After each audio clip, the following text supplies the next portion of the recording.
गौतम बुद्ध के जन्म की कथा राज में छाया सन्नाटा धीरे धीरे सिमटने लगा। यहाँ तक मैंने दूसरी पार्ट में सुनाई थी। इसके बाद मैं तीसरे पार्ट में सुना रही हूँ।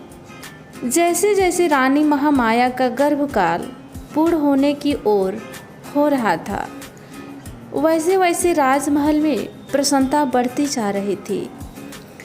अब गर्भकाल लगभग पूर्ण होने को था। उस काल की प्रथा के अनुसार रानी अपने प्रथम शिशु को अपने माता पिता के घर पर ही जन्म देती थी। इसे अत्यंत शुभ माना जाता था। ऐसा ही विचार कर रानी महामाया को उनके माता पिता के पास भेजने की व्यवस्था की गई, ताकि वे प्रथम शिशु को वहीं पर जन्म दे सके। राजा की आज्ञा से एक सुंदर रथ को फूल मालाओं और मोतियों से सुसज्जित किया गया। उस रथ में रानी के साथ उनकी प्रिय दासियां और परिचारिकाएं बैठी थी। रथ के आगे आगे 6 घोड़ों पर सवार योद्धा सैनिक चले और इसी प्रकार पीछे भी घुड़सवार सैनिक चले। धीरे धीरे रानी का यह काफिला आगे बढ़ रहा था। उसी वक्त लुम्बिनी वन के निकट रानी को तीव्र प्रसव पीड़ा होने लगी। परिचारिकाओं के कहने पर रथ को लुम्बिनी वन में ही एक उचित स्थान देकर रोक दिया गया। बैसाख मास की पूर्णिमा थी। गगन पर पूर्ण चंद्र जगमगा रहा था। लुम्बिनी वन का कोना कोना जैसे पूर्णिमा की शीतल चांदनी में अपनी मधुरिमा के साथ शोभामान हो रहा था। इस बैसाख की पूर्णिमा को जैसे सदियों से लुम्बिनी वन में इस महान घटना के घटने की प्रतीक्षा थी और प्रतीक्षा की घड़ियां धीरे धीरे समाप्त होती जा रही थी। यह घटना लगभग 564 वर्ष पूर्व की है। रानी महामाया प्रसव पीड़ा से आकुल लुम्बिनी वन में पुष्पों से आच्छादित वृक्ष के नीचे विश्राम कर रही थी।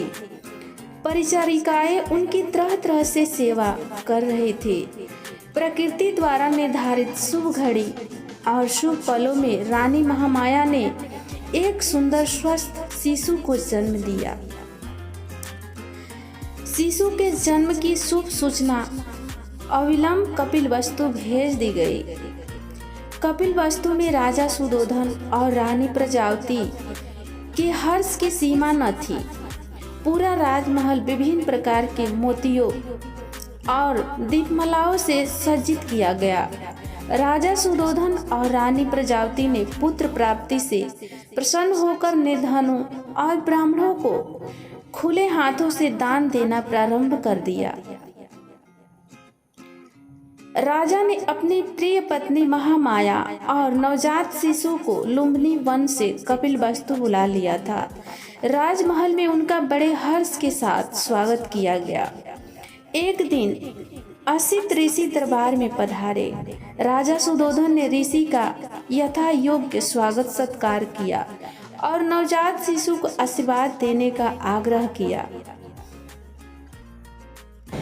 असित ऋषि बोले, राजन, आपके पुत्र का भविष्य बड़ा उज्जवल प्रतीत होता है।